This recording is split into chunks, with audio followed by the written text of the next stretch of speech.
Hey, this is Mike from Sons of Liberty Gun Works, and I want to talk to you guys a little bit about this ruling that's going to be officially published tomorrow by the ATF for your pistol-braced guns.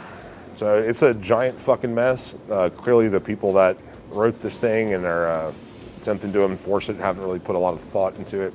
Number one, the ATF is, their numbers are significantly off. According to the ATF, there's 3 million of these things in circulation. We believe the number is closer to 40 million. So they're a little bit off on that.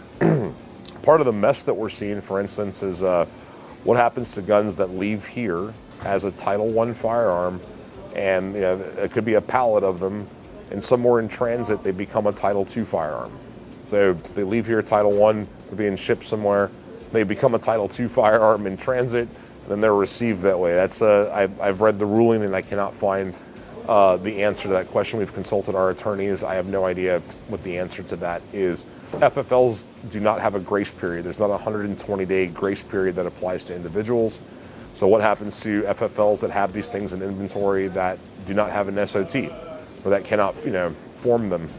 So it's a bit of a mess, and we're curious to see how that stuff plays out. There's one other thing too that I saw as I've been reading this is if you remove the pistol brace from your braced firearm, they're expecting you to destroy or render the brace inoperable. This is an attempt to, I guess, get ahead of any kind of constructive intent or constructive possession. I'd like to remind people, one of the 40 million people out there that might be affected by this, that constructive intent and constructive possession prosecutions are virtually non-existent. I think there's been one attempt at it.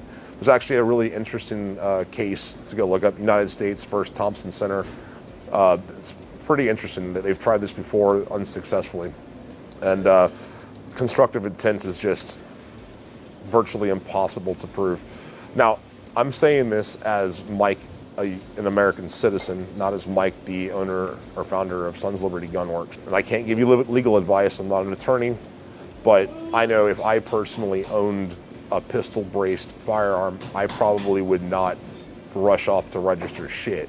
And the reason being is because I think the ability to enforce something like this is non-existent. I think the ruling is way out of the purview of the authority to do such things.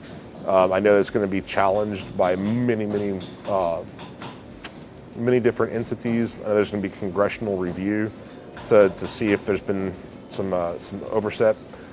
And I think that once you apply constitutional scrutiny to this, and I think once the scale of the problem becomes obvious, I'm hoping that it doesn't stand. Really, the solution would be to take SBRs off the registry to begin with. But anyways, I just wanted to get ahead of this thing, kind of talk to you guys a little bit about it. I'll be answering questions in the comments, so if there's any comments you guys have, questions, whatever, feel free.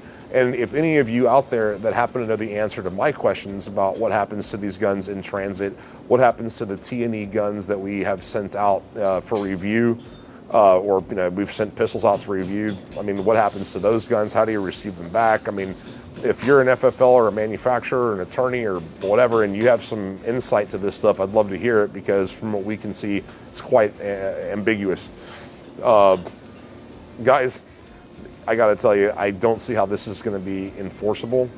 And again, this is not coming from the owner of Sons of Liberty Gun Works or speaking on behalf of Sons of Liberty Gun Works. I'm speaking on behalf of Mike, an American citizen. I personally have no intention of doing a damn thing. So good luck, guys, and I look forward to hearing from you in the comments. Take it easy.